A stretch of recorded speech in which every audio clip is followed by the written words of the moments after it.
Assalamualaikum warahmatullahi wabarakatuh. Bismillahirrahmanirrahim. Alhamdulillahi rabbil alamin. Wassalatu wassalamu ala ashrafil anbiya'i wa imamil mursalin, Sayyidina wa nabiyyina Muhammadin wa ala alihi wa sahbihi ajma'in. Amma ba'du. Subhanaka la ilma lana illa ma 'allamtana innaka antal alimul hakim. Allahumma 'allimna ma yanfa'una wanfa'na bima 'allamtana wa zidna ilma wa fiqhan fid din ya rabbal alamin. Sebelum kita memulai membaca dan membahasnya, marilah untuk memberkahi pertemuan kita awali dengan membaca Ummul Quran, suratul Fatihah. Al-Fatihah. A'udzubillahi minasyaitonir rajim. Bismillahirrahmanirrahim. Alhamdulillahi rabbil alamin, arrahmanir rahim, maliki yaumiddin. Iyyaka na'budu wa iyyaka nasta'in. Ihdinas siratal mustaqim, siratal ladzina an'amta 'alaihim ghairil maghdubi 'alaihim waladdallin. Amin. Qala al-Imam an-Nawawi rahimahullahu ta'ala wa nafa'ana bihi wa bi'ulumihi fid dharain.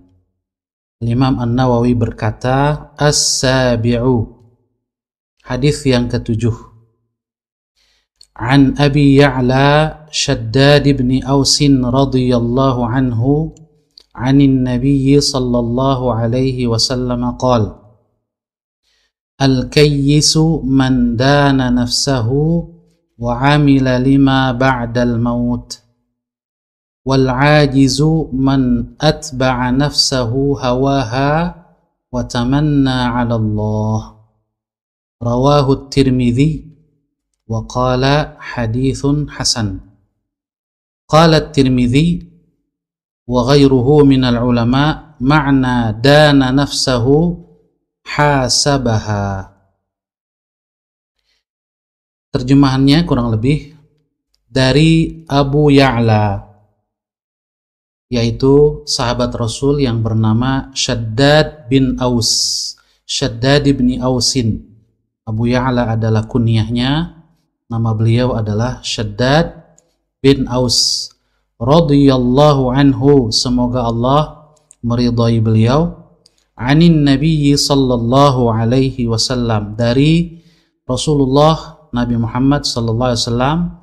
Qala, beliau bersabda, al-kayyisu man dana nafsahu wa 'amila lima ba'dal maut. Orang yang pintar, orang yang cerdas adalah yang memuhasabahi jiwanya atau dirinya, yang selalu menghitung-hitung amal perbuatan dirinya, atau orang yang selalu berusaha menundukkan dirinya. Wa 'amila lima ba'dal maut, dan yang beramal untuk bekal sesudah kematian. Sebaliknya kata Rasulullah SAW, wal 'ajizu, orang yang lemah tak berdaya adalah man atba'a nafsahu hawaha, orang yang memperturutkan hawa nafsunya, atau orang yang dirinya selalu mengikuti hawa nafsunya. Wa tamanna 'ala Allah, dan berangan-angan terhadap Allah. Maksudnya berangan-angan terhadap ampunan Allah subhanahu wa ta'ala, pahala dan surga dari Allah tanpa beramal. Hadis ini rawahu at-Tirmidzi, diriwayatkan oleh al-Imam at-Tirmidzi. Al-Imam at-Tirmidzi berkata, wa qala hadithun hasan. Hadis ini adalah hadis hasan. Al-Imam An-Nawawi menambahkan, qala at-Tirmidzi wa ghairuhu minal ulama.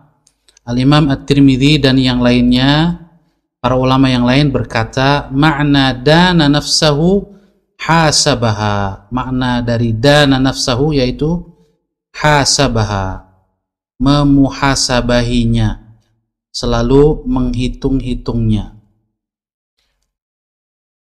Sebelum kita lanjutkan penjelasan hadis ini, kita lihat profil singkat dari sahabat Rasul SAW yang bernama Shaddad bin Aus. Tarjamatus sahabiyyi rawil hadis. Beliau adalah Abu Ya'la. Beliau adalah Abu Ya'la, kunyahnya. Nama beliau Shaddad bin Aus bin Thabit Ibnul Munzir Ibn Haram bin Amr bin Zaid bin Manat bin Adi bin Amr bin Malik bin Najjar Al-Ansari. Beliau salah seorang sahabat Ansar. Wa huwa ibnu akhi Hassan ibni Thabitin. Dan beliau ini, Shaddad bin Aus ini merupakan keponakan anak dari saudara Hassan bin Thabit, atau keponakan dari Hassan bin Thabit. Hassan bin Thabit sendiri radhiyallahu anhu adalah sahabat Rasul yang menjadi penyair yang membela Rasulullah sallallahu alaihi wasallam. Syairun min syu'ara'ir Rasul. Salah satu penyair yang membela Rasulullah sallallahu alaihi wasallam. Shaddad bin Aus ini al-jami' bainal ilmi wal amali wal hilm. Memiliki banyak kelebihan di mana beliau menghimpun antara ilmu, amal dan kelembutan. Wa ruya lahu an Rasulillah sallallahu alaihi wasallam 50 haditsan. Tercatat bahwa Shaddad bin Aus radhiyallahu anhu ini meriwayatkan hadis dari Rasulullah sallallahu alaihi wasallam sebanyak 50 hadis. Akhraja lahu haditsaini infarada bi ahadihima al-Bukhari wa bil akhar Muslimun. Di mana Al-Imam Al-Bukhari dan Imam Muslim meriwayatkan 2 hadis di antara 50 hadis itu. Imam Bukhari meriwayatkan 1 hadis dan Imam Muslim meriwayatkan 1 hadis. Mata bi Filistin. Sahabat Rasul ini Shaddad bin Aus wafat di Palestina sanata 58 pada tahun 58 Hijriah wa huwa ibnu 75 sanah, dalam usia 75 tahun.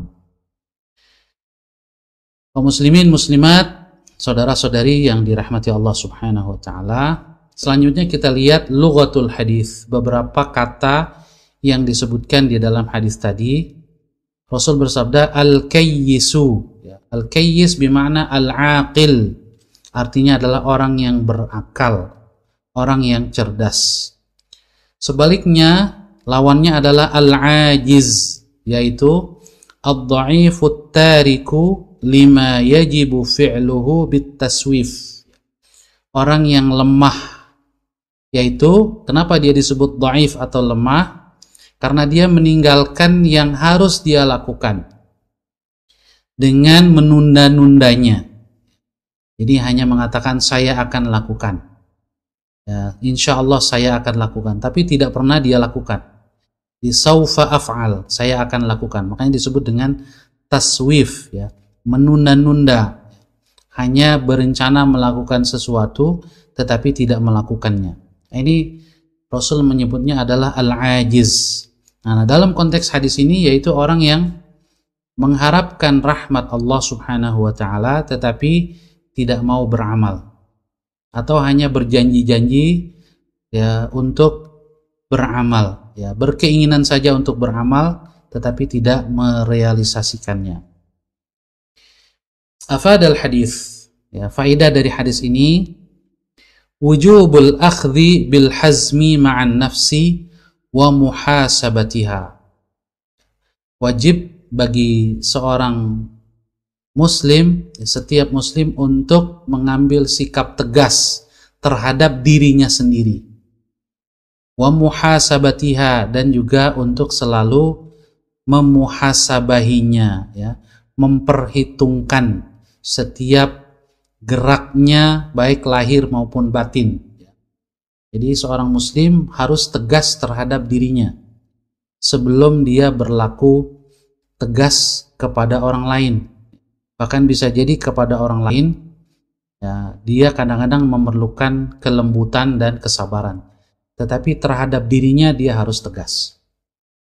Juga wal ityani biwajibil ubudiyah wa adamir rukuni ilal amanil kadhibati wal awhamil khadi'ah. Harus segera melakukan kewajiban-kewajiban penghambaan kepada Allah Subhanahu wa taala. Hal-hal yang wajib kita lakukan menurut syariat ini harus segera kita lakukan, jangan ditunda-tunda. Wa adamir rukun ilal amani, jangan sampai terpedaya, jangan sampai merasa nyaman dengan angan-angan kosong ya, dengan mimpi-mimpi yang menipu. Jadi angan-angan akan meraih rahmat Allah, ampunan dari Allah, akan masuk surga Allah Subhanahu wa taala, tetapi tidak diiringi dengan amal dan usaha. Nah, ini namanya amani ya, atau tamanni. Mengapa? Fa inna Allah ta'ala yuthibun nasa bima amilu la bima tamannau min ghairi amalin. Karena Allah Subhanahu wa taala memberi reward, memberikan pahala kepada manusia itu berdasarkan atau mensyaratkan amal. Harus ada amal. Ya, bukan semata-mata karena angan-angan tanpa amal. Nah, ini perbedaan antara ar-raja dalam ilmu tasawuf atau dalam tazkiyatun nafs, antara ar-raja dengan at-tamanni, antara harapan dengan angan-angan. Seseorang itu disebut raja'ullah atau raja'u rahmatillah, mengharapkan Allah dan mengharapkan rahmat Allah, jika harapannya itu diiringi dengan amal soleh, dengan amal perbuatan. Sedangkan tamanni ya, adalah angan-angan, yaitu harapan tanpa kerja, harapan tanpa usaha. Kemudian kita langsung masuk ke hadis berikutnya, al-haditsus sabi'u was-sittun ya, hadis yang ke-67. Ats-tsamin atau hadis yang ke-8 dari urutan hadis-hadis di bab muraqabah.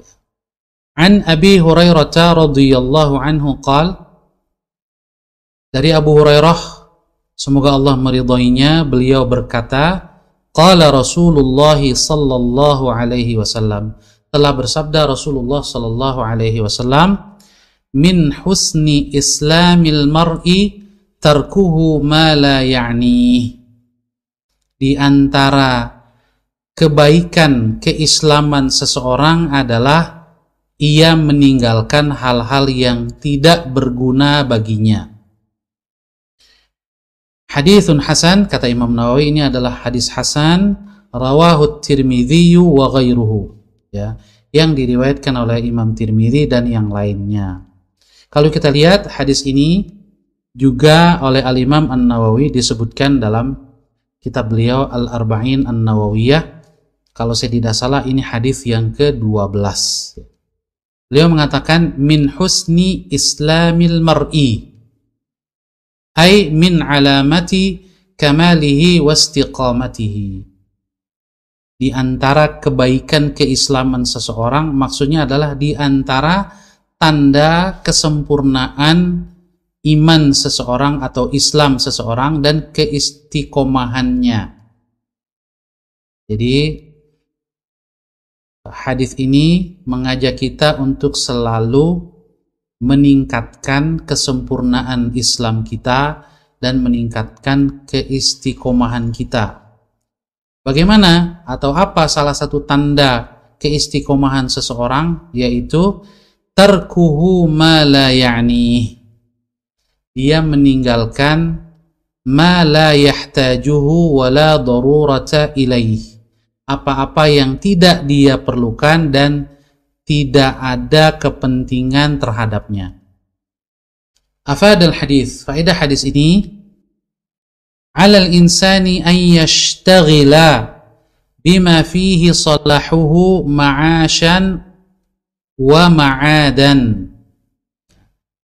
Yang pertama, bahwa seorang manusia, apalagi seorang muslim, hendaklah selalu menyibukkan diri dengan hal-hal yang menjadi kebaikan dirinya. Ada unsur kebaikan dirinya, baik ma'asyan di dunia, wa ma'adan, maupun kebaikan di akhirat. Jangan sampai kita menyibukkan diri kita dengan hal-hal yang sia-sia, tidak ada manfaatnya, baik untuk dunia kita atau untuk akhirat kita. Bahkan cenderung merusak dunia dan akhirat. Jangan sampai. Wa yu'ridu amma 'ada dzalika bima la yahtajuhu wa la yantafi'u bih. Adalah dia selalu berpaling dari selain yang bermanfaat. Jadi yang dia tidak butuhkan, yang tidak bermanfaat, dia harus berusaha untuk meninggalkannya. Dan inilah juga yang disebutkan di dalam Al-Quranul Karim di surah Al-Mu'minun, bahwa di antara ciri orang-orang yang beriman adalah walladzina hum 'anil laghwi mu'ridun, dan orang-orang yang berpaling dari hal-hal yang sia-sia atau yang tidak bermanfaat. Kemudian juga wa alla yatataffala bi syu'uni ghairihi, jangan sampai ikut campur mengurusi urusan orang lain yang tidak perlu. Ini tatafful, sikap iseng pengen tahu saja urusan orang lain yang tidak ada hubungannya dengan dia. Nah, ini tidak boleh. Fa inna dzalika min kamalil istiqamah. Karena hanya menyibukkan diri kita dengan hal-hal yang bermanfaat bagi diri kita, baik dunia maupun akhirat, ini termasuk kesempurnaan istiqomah. Akan tetapi bukan berarti hadis ini mengajak kita untuk mengabaikan kepedulian sosial, sebab segala kepedulian sosial itu termasuk yang bermanfaat bagi diri kita. Tetapi yang tidak boleh adalah ikut campur urusan orang lain yang merupakan privasi orang tersebut, yang tidak mengganggu kita sama sekali dan tidak ada kaitannya dengan kehidupan sosial sama sekali, maka ini tidak boleh diganggu. Setiap orang punya privasi.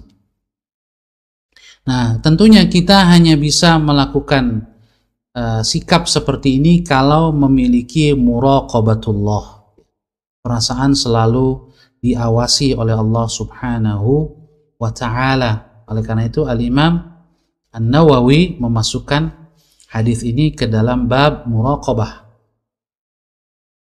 Dan muraqabah termasuk unsur yang penting bagi kita untuk mencapai keistiqomahan. Hadis yang terakhir yang bisa kita baca dan kaji pada malam hari ini, dan juga merupakan hadis terakhir pada bab muraqabah, yaitu Al-Haditsus Tsaminu was-Sittun, hadis ke-68 atau hadis ke-9 pada bab muraqabah.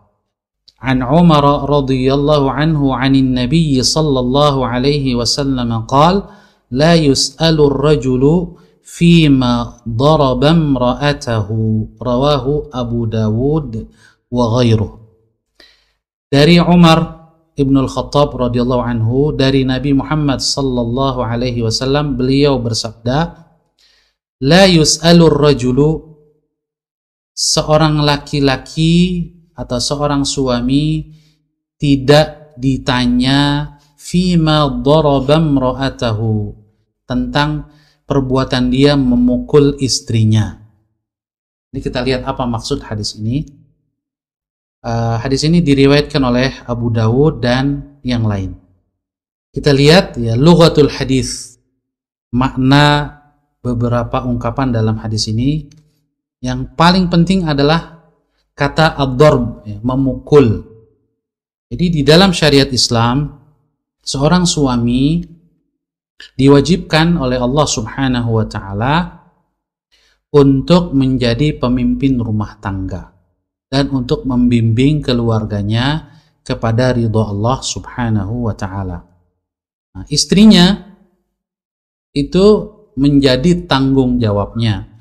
Wajib bagi suami untuk mengantarkan istrinya kepada ridha Allah Subhanahu wa Ta'ala, membimbing istrinya kepada kebaikan, dan tidak boleh memerintahkan kepada kemaksiatan. Sebaliknya, istri juga Allah Subhanahu wa Ta'ala wajibkan untuk taat kepada suami dalam hal-hal yang ma'ruf, dalam hal-hal yang baik, dan tidak boleh taat dalam hal-hal yang maksiat. La ta'ata li makhluqin fi ma'siyatil khaliq. Tidak boleh taat kepada siapapun makhluk dalam bermaksiat kepada Allah Subhanahu wa Ta'ala. Nah, di dalam kehidupan suami istri bisa saja terjadi kesalahan, bisa saja terjadi keributan, bisa saja terjadi perselisihan dan seterusnya. Maka ketika seorang istri misalnya melakukan nusyuz, pembangkangan terhadap suami dalam ketaatannya, ya, maka suami diperbolehkan memberikan ta'dib, ya, memberikan pengajaran atau memberikan sanksi. Sanksinya itu disebutkan di dalam surat An-Nisa. Fa'idhuhunna, yang pertama tentu saja diberi mau'idhah, ya, diberi nasihat, dinasihati oleh suami. Wahjuruhunna fil madaji', ya, kalau belum berhasil, ya, boleh diberikan sanksi dengan pisah ranjang, ya, tidak tidur bersama. Nah, kemudian juga di antara pilihan sanksi yang boleh diberikan suami kepada istri adalah wadribuhunna, memukul. Nah, ini hadis ini terkait dengan yang ketiga ini. Tetapi yang dimaksud dengan memukul di sini bukan memukul dengan pukulan yang keras. Para ulama berdasarkan hadis Rasul yang lain menyebutkan bahwa yang dimaksud dengan memukul di sini adalah darban ghaira mubarrihin, ya, pukulan yang tidak menyakitkan, yang tidak membekas dan menghindari wajah. Nah, disebutkan di dalam kitab Al-Mawsu'ah Al-Fiqhiyah Al-Kuwaitiyah, ya, ensiklopedia fikih, disebutkan di sini wa yajibu an yakuna darbu ghaira mubarrihin. Pukulan yang diizinkan oleh syariat dilakukan oleh seorang suami kepada istrinya adalah pukulan yang tidak menyakitkan, yang tidak melukai, wa ghaira mudmin, ya, yang tidak membuatnya berdarah atau biru, ya. Kemudian juga wa an yutawaqqa fihi alwajhu, harus dihindari muka, enggak boleh memukul muka. Wal amakinu al-makhufah, begitu juga dengan bagian-bagian tubuh yang berbahaya jika dipukul. Mengapa? Li'annal maqsuda minhu ta'dib, karena tujuannya adalah mendidik, ya. Lal itlaf, bukan melukai atau menghancurkan. Jadi pukulan yang bersifat pendidikan. Oleh karena itu tidak boleh dengan keras. Begitu juga Imam An-Nawawi di dalam kitabnya Syarah Sahih Muslim, beliau mengatakan wa amma ad-darbul mubarrih fa huwa ad-darbus syadidus syaq. Pukulan yang keras maksudnya adalah pukulan yang membuat jadi susah, ya, membuat jadi menyakitkan, keras dan menyakitkan. Jadi yang diizinkan adalah idribuhunna darban laisa bisyadidin wala syaq, pukulan yang tidak keras dan tidak membuat sakit yang sangat, itu tidak boleh, haram. Maka ketika suami memukul istrinya dan merupakan privasi mereka berdua, maka seorang suami yang melakukan pukulan ini dia tidak layak untuk ditanya ya oleh tetangganya. Kenapa kamu mukul? Apa sih sebabnya? Tidak boleh. Karena itu menyangkut privasi rumah tangga. Lain jika sang istri yang kemudian mengadukan kepada keluarganya karena dinilai berlebihan oleh sang istri, ya sudah keras, sudah melukai. Nah, ini masalahnya lain lagi. Tetapi ya, selama sang istri tidak marah, ya, menganggap hal-hal yang dilakukan oleh suaminya adalah wajar, ya, maka tidak boleh diumbar kepada pihak lain. Ya, ini masuk hadis ini ke dalam babul muraqabah. Maksudnya adalah bahwa biarkanlah mas'uliyah atau tanggung jawab sang suami yang pertama diberikan kepada Allah Subhanahu wa ta'ala, kepada muraqabatullah, kepada pengawasan Allah Subhanahu wa ta'ala dan rasa keimanannya, ya. Oleh karena itu suami wajib berperilaku baik kepada istrinya dalam berbagai urusan rumah tangga. Faedah hadis ini, annahu yanbaghi al-muhafazatu 'ala al-asrar allati takunu baina az-zawjain. Hadis ini mengisyaratkan bahwa wajib suami istri itu menjaga rahasia rumah tangga, ya, di antara mereka berdua.